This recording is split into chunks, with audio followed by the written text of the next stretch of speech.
We like to think of Lake Colorado City as an oasis in West Texas. There's just not a whole lot of bodies of water around here for people to enjoy. So we really are one of the main recreational draws around. Lake Colorado City State Park lies about halfway between Midland and Abilene. Built in 1949 to provide cooling water for a power plant, the lake offers a welcome contrast to the surrounding terrain. We're really kind of on the edge of the desert plains. This area at one time was a grassland prairie, but the mesquites and the prickly pear cactus have pretty much taken it over. With the dry that we have here and just a little bit of moisture, those type plants do well here. Are you ready? We're ready. Ready? Don't lose your hat. Billy Wilson regularly makes the 2-hour drive from his home to Colorado City to camp and spend time on the lake. You need to have some family time. Yep. And that's what I'm doing right now. On this trip, he's breaking in a brand new boat, and he's brought his granddaughter Lexi along for the ride.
Good evening and welcome to the Zoning Board of Adjustments meeting, Pearland, Texas, April 2006, 2023. I'll call this meeting to order.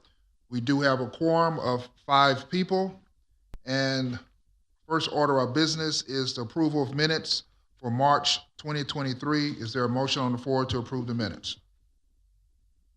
Move that the minutes from March 9th, 2023. Is there a second? Any discussion? All in favor, raise your hand. All opposed, raise your hand. Motion carries 5-0. We'd like to move into new business. This is a consideration and possible action for VARZ 20-02, special exception and variance for the expansion of an existing auto part sales store. A request by Westwood Professional Services, represented by Carolyn O'Brien, applicant on behalf of AutoZone Texas, LP, owner, for a special exception and a variance as permitted by the Unified Development Code Ordinance Number 2000-T. This is to allow a special exception for the expansion of an existing auto parts sales use on the site with existing nonconformities, Section 2.7.3.7. B, variance to the 25-foot front building setback requirement for the general commercial district and the corridor overlay district. 2.4.4.6, parentheses C, parentheses 2, parentheses A, and section 2.4.5.1, parentheses C, parentheses 2, to allow for the expansion of a building to encroach into the front building setback. This has a general location of 2601 South Main Street, Pearland, Texas. Staff report, please. Thank you, Chair. Let me introduce Mohammed Barima to present the staff report. Mohammed, take it away. Thank you, Martin. Members of the board, good evening. Let's start with this variance request 2302. This request has 2 components to it: special exception and a front setback variance for the expansion of an existing auto parts sales store. As mentioned, the general location at 2601 South Main Street. The property is zoned general commercial district. So the first request is pertaining to special exception. So the first component is for special exception, and that's to construct a new structure on a property with existing nonconformities. These nonconformities are 9 existing parked spaces that are located within the required 30-foot parking setback for the corridor overlay district. Basically, the Unified Development Code, Section 2451C2, states that front yard parking areas shall be set back a minimum 30 feet from the street right-of-way. So the Zoning Board of Adjustment has the purview to approve a special exception for sites with nonconformities to allow constructions like this to happen. The second component is a request for a variance, and that's to allow for a portion of the proposed expansion within this property extend into the front setback for a depth of 5 feet for a total of 29 square feet. Again, the Unified Development Code, Section 2446C2A and Section 2451C2 states that the minimum front yard for the general commercial district and for the corridor overlay district shall be 25 feet. So this would allow an encroachment of the proposed building expansion of about 5 feet for a total of 29 square feet. So we have a site plan that would kind of explain this more detail in the next slides. With regard to public comments, as required by code, staff has published a notice of the public hearing on the newspaper and sent also a notice of the public hearing to adjacent property owners within 200 feet of the subject property. And also the applicant has installed a sign for the variance on the property. Staff has so far received only 1 written comment from the adjacent property to the north. And it's more, they were not opposed to the request. It's more of an just stating the fact that they wanted to ensure that this proposed expansion would have their own storm detention pond on the subject property. So they just want to make sure that there's no any overflow or anything like that from storm water into their property. Moving on to the zoning map. Excuse me, Mohammed. I don't mean to break up your presentation. I Yes. apologize for that. The written comment, that's for the second request, wasn't it? Oh, yeah, We're yeah, just yeah. referencing? Oh, yes, sorry. Yes. I Thank you wanted to for- make sure there wasn't any confusion. The written comment requesting additional information is for the second issue, not for this issue. You're right. Thank you. Thank you, Lawrence. Appreciate that. So continuing on the zoning map, this is the showing the property to be located within the general commercial zoning district. It is surrounded by the plan unit development, the Baker's Landing plan unit development from the east and from the south, and by the general business district on the west side, just across the street from Main Street, as well as the general business district and the mixed-use district of the Old Town site from the north side, that's across the street from East Walnut Street. Next slide is the future land use plan. This property is located within the village district designation of the future land use plan. And this is an aerial showing the surrounding uses of the subject property. So the property is surrounded by a gas station on the north side, just across the street from Walnut, and with undeveloped land from the east and south. Again, that's the commercial portion of the Baker's Landing, which hasn't developed yet, and also by a number of uses across the street from Main Street, office, bar, and a restaurant. A little bit of history on the property. The existing building on the property was roughly about 7,500 square feet building that was constructed in 1995. The property is currently unplatted, but the applicant has applied for to plat the property. So that plat is in review right now, just pending the approval of this variance request. This is the proposed site plan.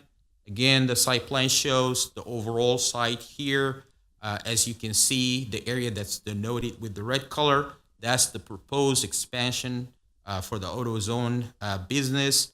It's approximately 13,000 square feet. A building expansion will be attached to the existing facility, just right abutting the south side wall, the south wall of the building. As mentioned previously, the existing facility currently is on the north side and is 7,500 square feet building. Also, along with the building expansion, they're also proposing to add additional parking, approximately 54 new parking spaces that will be generally on the south and the east side of the building. Now moving to the request they're proposing. So as mentioned, there are two components.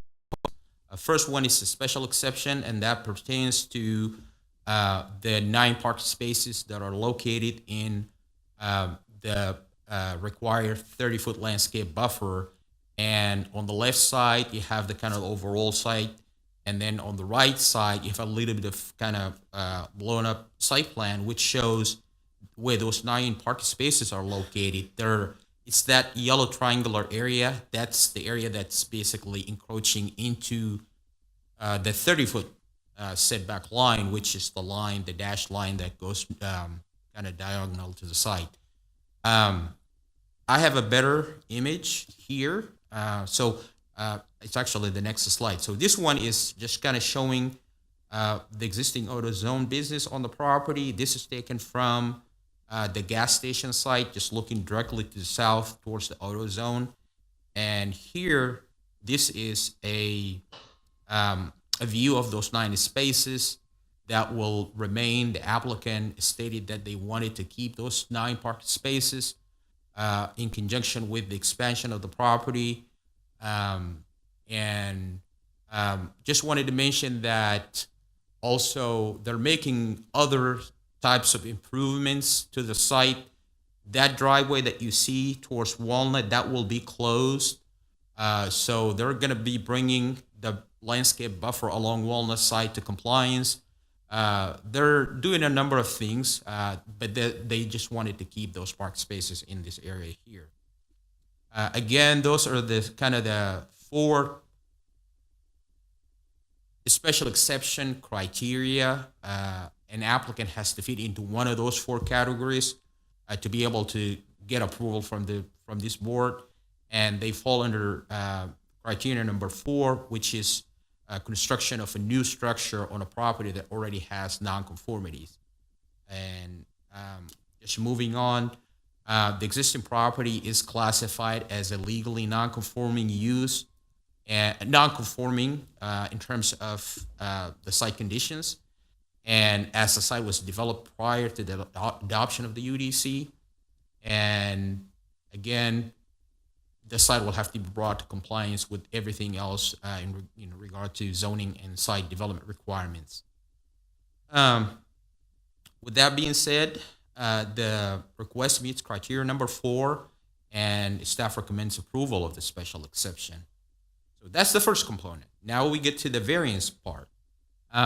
Again, on the left side, you see the expansion shown in the box there. That's the new building, 13,000 square feet building. On the right side is a blown up site plan showing that little yellow area. That's the area that will be encroaching into the 25-foot building setback. And again, the applicant has stated that the fact that they had to dedicate, I believe, 10-foot wide right-of-way dedication to Main Street, plus the fact that they're adding this expansion to the south wall of the building, and the building is already with an angle toward Main Street. So it just wasn't, they were just now, they just ended up having to encroach by that little much into the front setback. So it's a 5 feet depth and overall 29 square feet. So this is a view of the area where that expansion will take place. It will be on the south side of this area where that grass area is. So that's where the expansion will take place. The criteria for approving variances, there are 8 criteria. This request for the variance meets at least 3 of the 8 criteria. Again, staff has gone through the 8 criteria. Staff also understand the fact this is an existing site. The right-of-way is in a unique situation. City always get right-of-way dedication. But then you're going to have to look also at the geometry, how the building was built in relation to Main Street and where they choose to put the new expansion. So in a sense, with them not being able to meet more than 3 of the 8 requirements, the staff was unable to recommend approval of the request. But if the board decide to move toward approving the variance, then the staff would like to add a condition, and that the condition would basically tie the encroachment just to that area that's shown on that exhibit. So basically, the proposed expansion shall only be allowed to encroach into the front setback for a depth of 5 feet for a total of 29 square feet as shown on the proposed site plan. So tying that approval just to that area and not opening it for like 5 feet for that entire length of the property along Main Street. And that concludes staff report.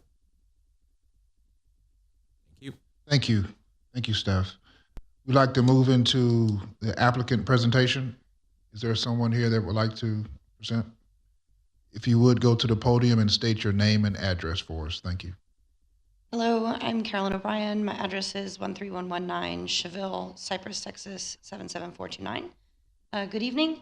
I'm representing AutoZone from Westwood Professional Services. Mohammed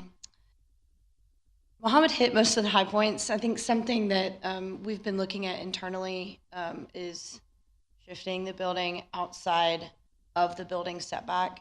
And I'm sure you saw from the overall, we're really trying to add parking here, as much parking as we can get.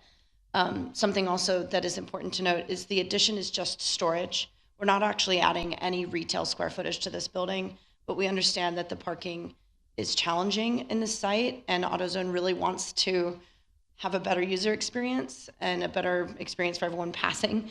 So the driveway that's closest to the intersection, we're creating a one-way in, so it's going to be a right-in only. We're closing the next driveway, as Mohammed mentioned. The other one will be full access because that has access to both sides of Walnut. And then the new driveway that we're creating around the back, that one will be right in, right out. So we have gone to a lot of effort to make the site flow better, to add more parking. If we do have to shift the building 5 feet, everything creeps to the property line to the east, and it makes our grading challenging. I know 5 feet doesn't sound like a lot, but on sites that are this small and that are this tight, we're fighting for every inch to get swales along the backs of the curbs, and we're doing underground detention, and you can't really see from there, but we have a little bit of above ground detention as well. So that's why we're coming in for this very small encroachment. We think that we're matching the intent. We're matching basically the frontage is basically the same as the existing building. Because we're dedicating the additional 10 feet of right-of-way, that's why we're running into this problem. So we did try and move it to the east as much as possible. I'm happy to talk more about our design if you'd like, or I can answer any questions if you have any. Yes, we will move into that section a little bit later. Okay. Thank you so much. Thank you for your consideration. I'd like to move into persons wishing to speak for or against proposal. We would like to move into now staff and board discussion, applicant discussion. Any questions, comments? I just have a question, and it's more for general knowledge. What is the parking requirement versus the number of spaces they're proposing? Do we have that?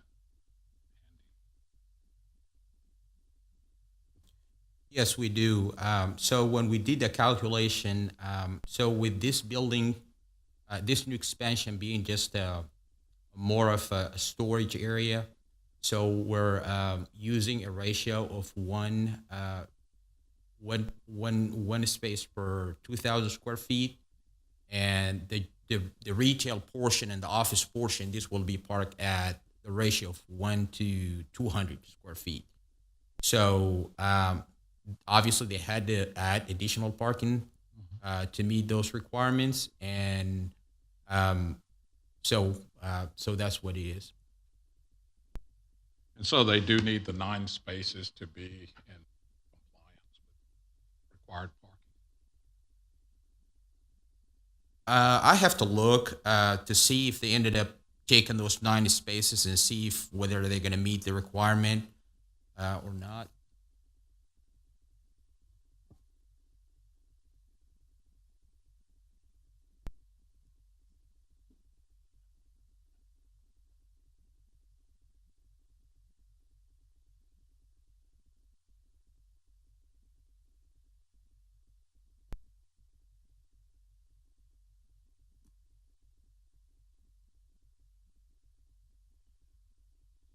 While staff does that, Ms. O'Brien, since you're standing there, there was one particular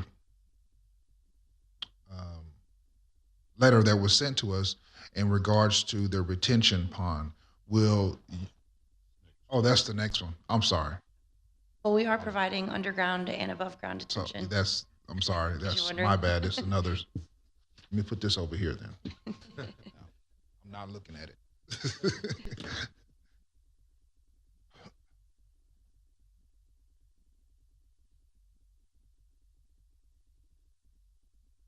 I'm sorry, I can't remember the parking counts either. I would just tell you.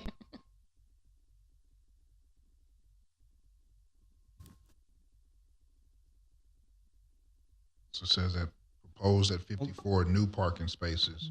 As staff works on making that calculation for you, Commissioner Glenn, I just suggest that the special exception is for the existing building.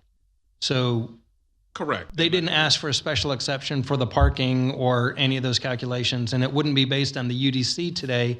The question would be, were those 9 spots required, and did they overpark when the building was built? So I think it might be a different calculation. So, That's why I prefaced it by saying it was for information. yes, sir.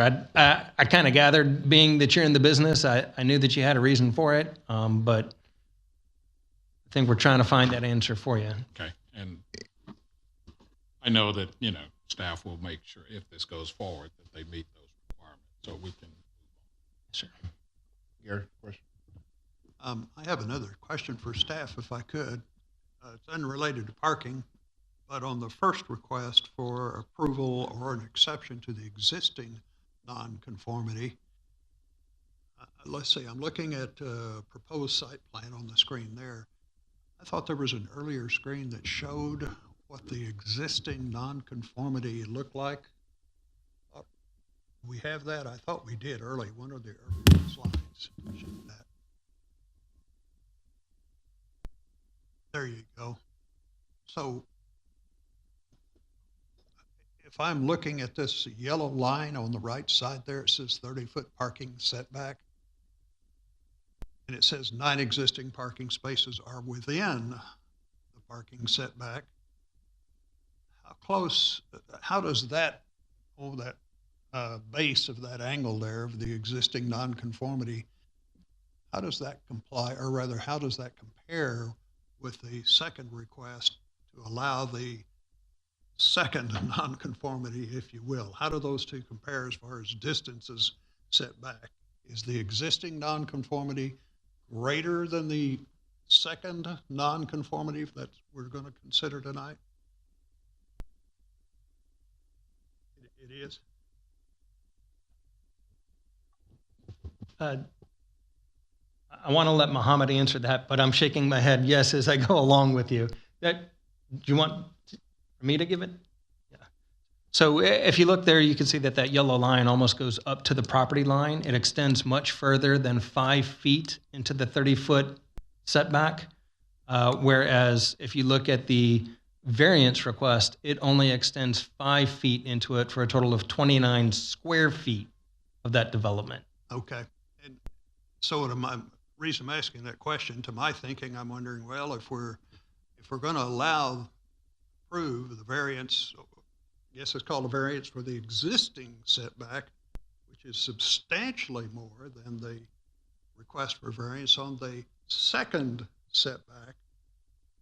Or the existing one is huge compared to the little tiny one that's being requested in the second setback. So I'm not sure, just my thinking here, how we could, if we approve or agree that allow this existing setback 30 for these 9 parking spaces, if we allow that, it's going to be kind of tough to say, no, you can't have a real tiny setback. And I would say yes and no, and it's an issue of degrees because of the vertical development can make that difference from a legal perspective. Yeah. If the purpose of the setback is to allow for a potential future development and also for a particular aesthetic effect. A building going higher can impact both of those than something that's vertical. So, okay. Well, and also a second point on this one, if there's a 30-foot parking setback existing, the newest on the proposed construction, I thought was 25 feet. Is that correct? So we have a 30-foot setback, and then it narrows down to a 25-foot setback. Correct. The new construction. That's kind of strange. It is. So the parking setback is different than the building setback. The parking setback is 30 feet. That's how it's constructed in the UDC. However, the building setback is only 25. The corridor overlay district specifically allows a 5-foot reduction in order to encourage people to bring the building up closer to the roadway to provide a better pedestrian experience. Oh, okay. All right. Thank you very much. That answered my question. So I've been. The one thing I'm seeing here is we're going to deal with this with every building on Main Street. If anybody wants to add to it, expand it, whatever the case might be. So this, we're going to, I don't want to say set a precedent, but what we decide here might very well affect a lot of conversations down the road as people improve Main Street. So just FYI. Can I ask a question about that to staff? On future construction on a new project, totally unrelated to this, is there any code requirement that new construction will have to be parallel to the highway there in front of it, or can new construction be made where it's at an angle as this existing structure is? There's not anything within the UDC that says that it has to be parallel. The portions within the UDC discuss the viewable side and how you treat that facade that is viewable from the roadway. Okay, so it's a little bit of a looking at it from the other side of the lens. I guess we could hope that someone wouldn't want to build a cattywampus building as they go further south there along 35. So, we hope for good development, but sometimes roadways dictate the site layout rather than buildings dictating the roadway. This one, Walnut, the building is parallel to Walnut, but since it's not a perfect intersection, and then if you look on the other side of the street, I think that the buildings were put parallel to the train tracks versus to the roadway that was there or that was going to be coming there. Yeah. So, well, I know the construction on the west side there on 35, all the buildings are parallel to 35. They're on down for half a mile or however far that is. Any other comments or questions from the board? Oh, Chris. This is for the applicant. My question is there any factor preventing you from following the setback for the second variance of the building? I mean, is there a specific reason? Yeah, and that's what we were looking at before, is could we just move it 5 feet? Because it doesn't seem like it would be that much, but like I was saying, the grading for the site, we have to have a 5-foot sidewalk, we have to meet the parking depth requirements, the aisle for fire lane, and then that only leaves with about, I think, 8 feet behind the curb and the property line. So if we move it 3 feet, our back of curb is going to be 3 feet from the side property line, which is really too close for us to do any grading. It's enough for us to construct the curb probably, but we normally put swales back there so that we don't drain onto other people's property, which is a requirement. I have one last question for staff again. If we don't approve the existing nonconformity, what happens?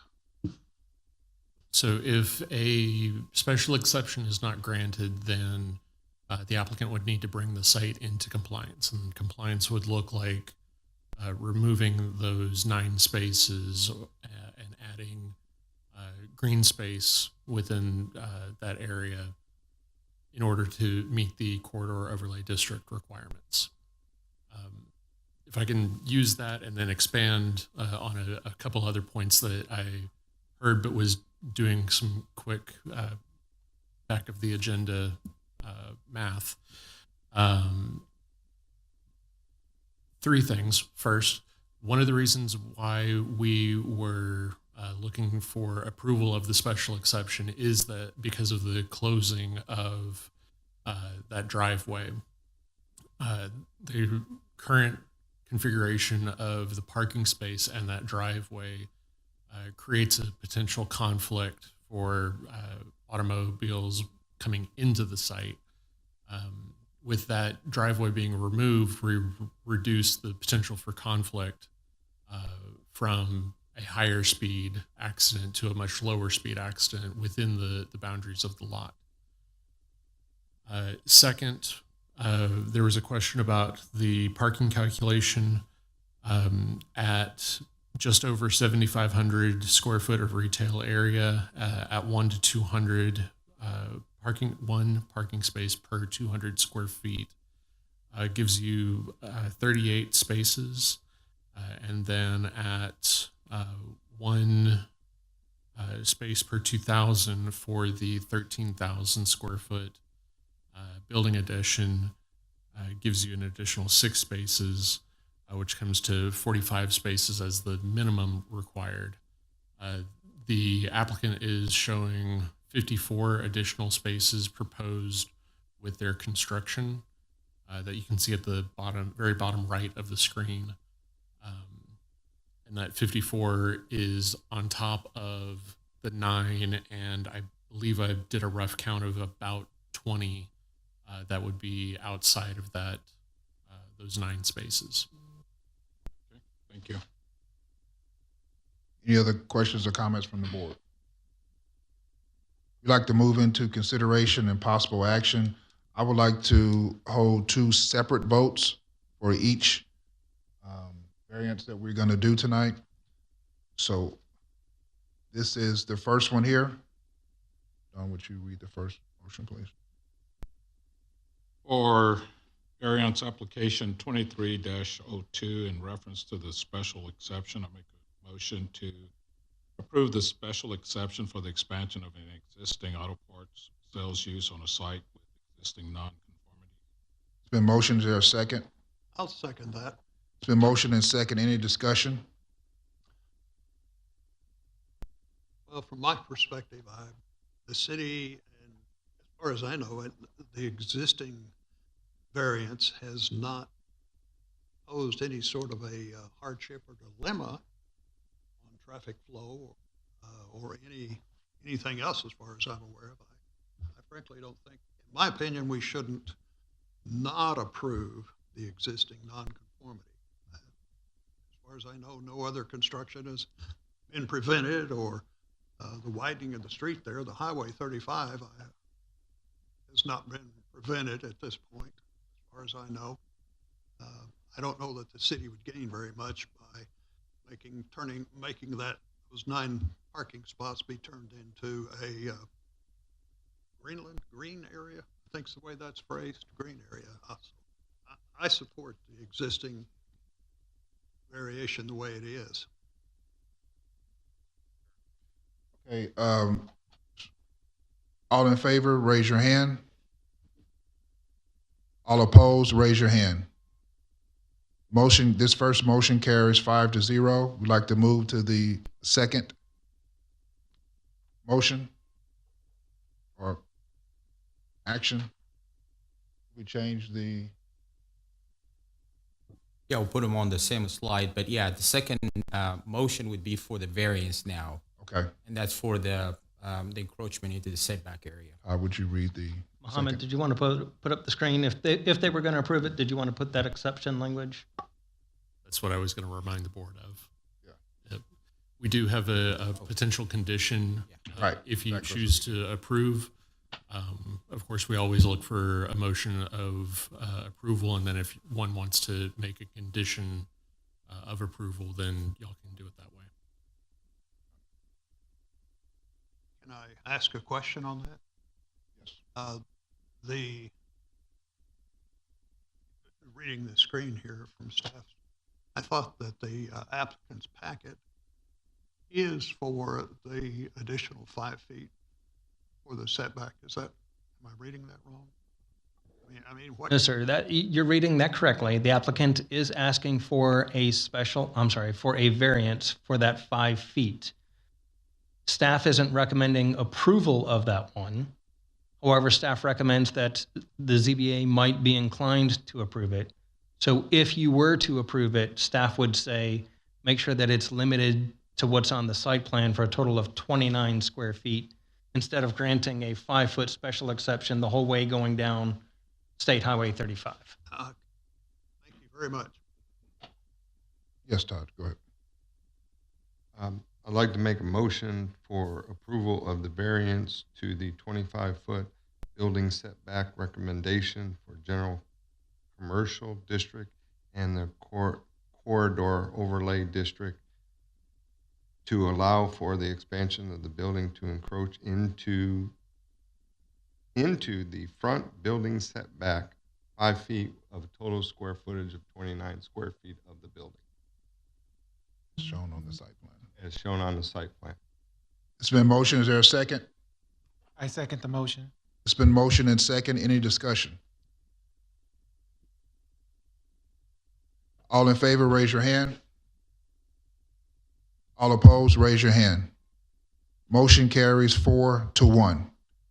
We would like to move into our second item tonight, which is a consideration and possible action for VARZ 23-03. This is a special exception to construct a new structure on a property with existing nonconformities.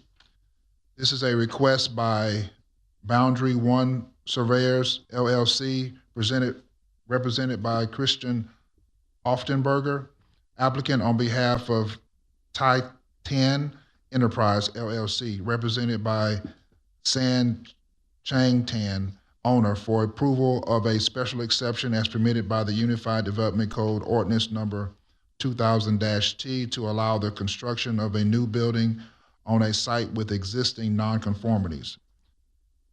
This has a general location of 4102 Veterans Drive, Pearland, Texas. Do we have a staff report? Thank you, Chair. Let me once again introduce Mohammed to make the staff presentation. Thank you, Martin. So variance 2303 is a request for special exception to construct a new structure on a property with existing nonconformities. Property is located at 4102 Veterans Drive and it's zoned general business district. Again, the request is to construct approximately 8,400 square foot structure on the property that has existing 3 buildings, but this site obviously has some nonconformities. Basically, the nonconformity, there's an existing building on the south property boundary that encroaches into the site setback for up to 4 feet. Typically, the Unified Development Code, Section 2445C2B, that is the district regulations for the general business district, basically state the minimum site setback for that district shall be 10 feet. However, that building was constructed at basically 6 feet, a setback 6 feet, only 6 feet from the property line. So it's existing condition. The ZBA, the board, has the purview to approve a special exception to allow construction of a new structure on a property where nonconformity exists. Staff has sent a notice of the public hearing to adjacent properties within 200 feet of the subject property, also published notice of this hearing on the newspaper. The applicant has posted a sign on the property in accordance with the code, and so far, staff has received only one written public comment in the form of an email from the property to the north. It's the one that was handed out to you. And they were not opposed to the request. They're just making sure, they wanted to ensure that the property would provide a on-site storm detention pond on the property because they approached them for sharing, and I think they want to just ensure that they have a detention pond on their site. Moving to the zoning map, the property is located within that yellow box. It's within the general business district as mentioned. It is surrounded by that same district from the north and the south, and also by the suburban residential 12 or SR 12 from the east side, just across the street from Veterans Drive, and by the SR 15, that's the suburban residential 15, and that's from the west side. Moving to the a future land use plan, this property is predominantly located within that minor retail node, and just a small portion towards the south west of the property that's located within the low-density residential zoning district. And this is an aerial map showing the property surrounded by undeveloped land from the east side, just across the street from Veterans, by multi-tenant commercial development on the north side, and by residential property to the west, and then small strip of undeveloped land just to the south of the property. Just a little bit history. The property was developed with those three metal buildings at various times between 1993 to 2004. Property itself was annexed into the city in just 2015. So the property is currently unplatted. They're in the process of platting the property right now, and they're just waiting for the approval for this variance so they can move forward with their project for the expansion of building a new building, as mentioned previously.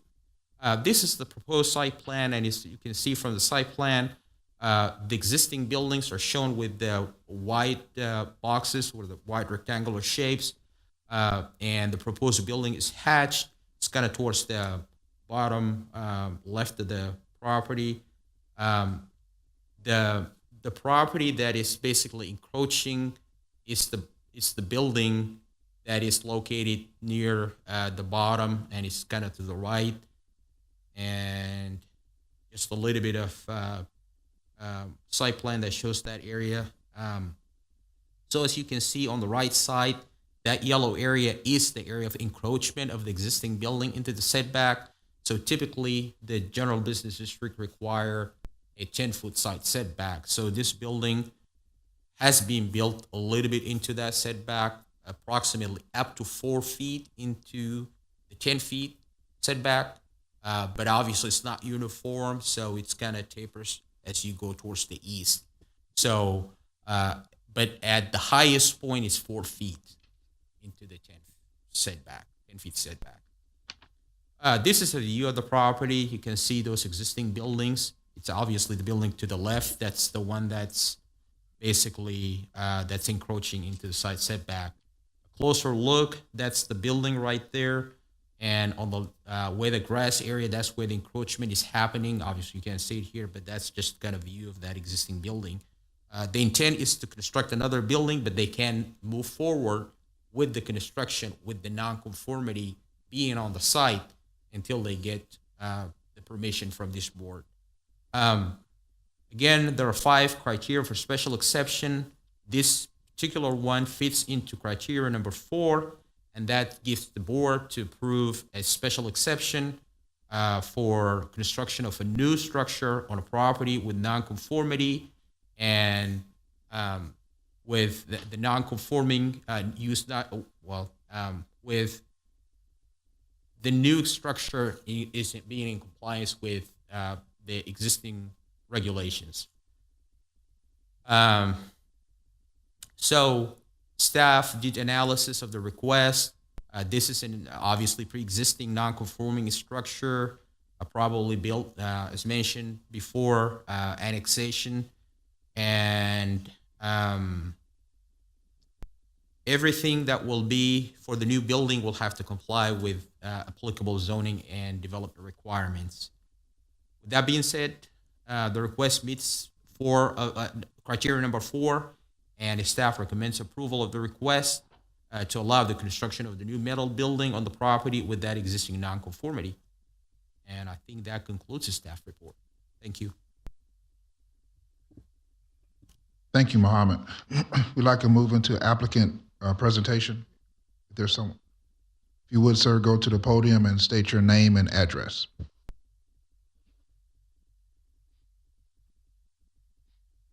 I'm Christian Offenberger, 150 West Shadow Bend, Friendswood. I did the survey for this property in 2017 for the prior owner, and we filed a plat, and he didn't want to dedicate an easement along Veterans, so that kind of fell apart, and he ended up selling it. And now this new guy, Mr. Tan, wants to build a new badminton facility, and the badminton facility is going to conform with the requirements. He's just trying to get this existing building. It's basically 100 feet of that building overlapping on the building line. Thank you, sir. Any person wishing to speak for or against proposal? We'd like to move into staff and applicant discussion. Any questions or comments from the board to the staff or applicant? How do y'all figure parking on such a type of building? Because it sure doesn't look like if you have an event there of competition or even practice for that matter, if there would be enough parking. I'm just asking the question so I know. Yeah, no, we always love exploratory questions. And, learning's half the battle there. Each use has its own separate category and how those parking calculations are determined. For this, I believe it's an indoor commercial entertainment or indoor commercial amusement type of space. If I remember that one off the top of my head, it's based off of the number of people that are proposed for there, like the number of people per court. But I'll let Mohammed verify that for me.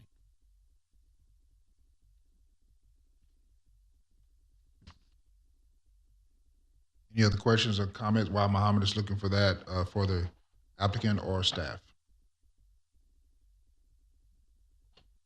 My question is for staff. I'm sorry to bog y'all down with this, but if the variance was approved with the pre-existing building being the way it is, would that mean later on they could add in height pre-existing building with the nonconformity that it is now, or would they have to go back and follow the rules or codes of the setbacks? So each time that there is a enlargement or a change to the site, whenever there's a nonconformity that exists on that site, the special exception is only for what's being asked at that time. So if the site were being enlarged substantially, or if there's any changes to the building dimensions, then, or a fifth building, something of that nature, they would have to come back for another special exception. Thank you. I would have answered it a little bit differently from a legal perspective. I would have said that the setback is for the bottom floor that's existing.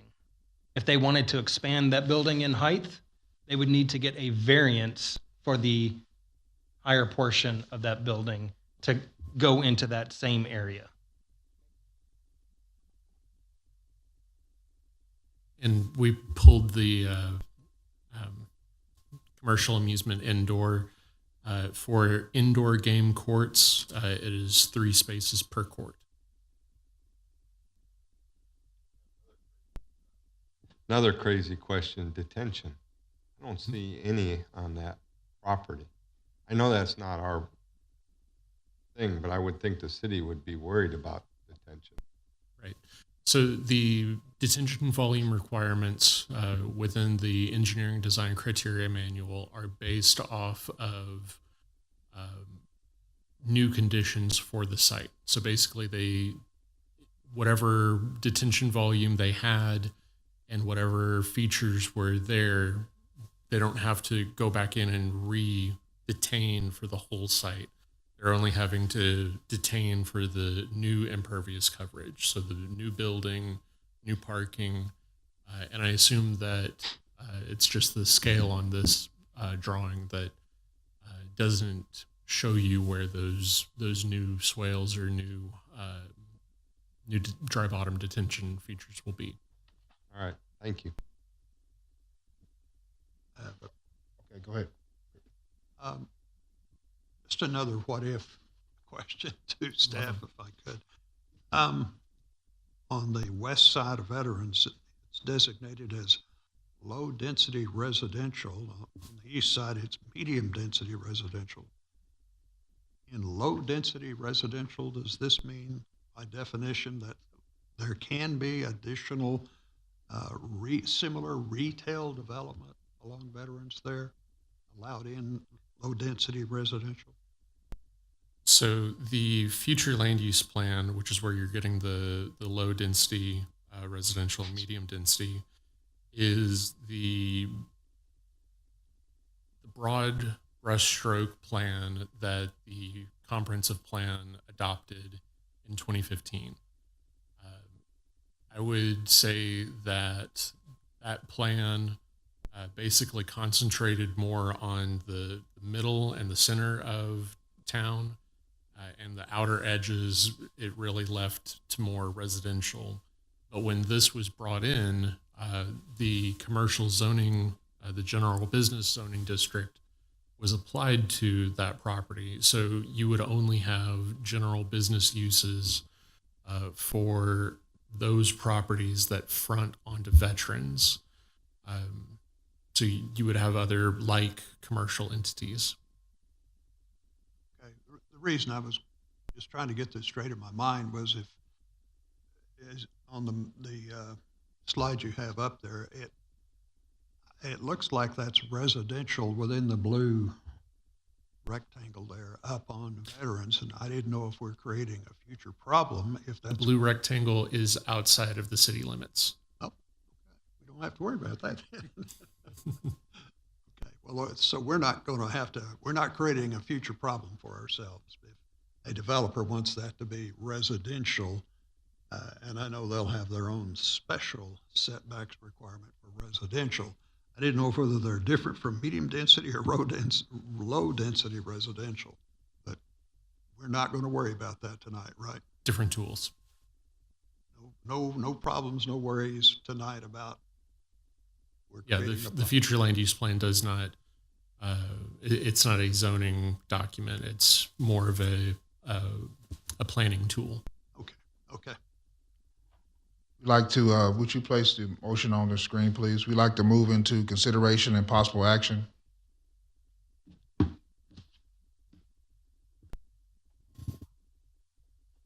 I would like to make a motion to approve variance 2023-03 as presented. It's been motion. Is there a second? It's been motion and second. Any discussion? All in favor, raise your hand. All opposed, raise your hand. Motion carries 5-0.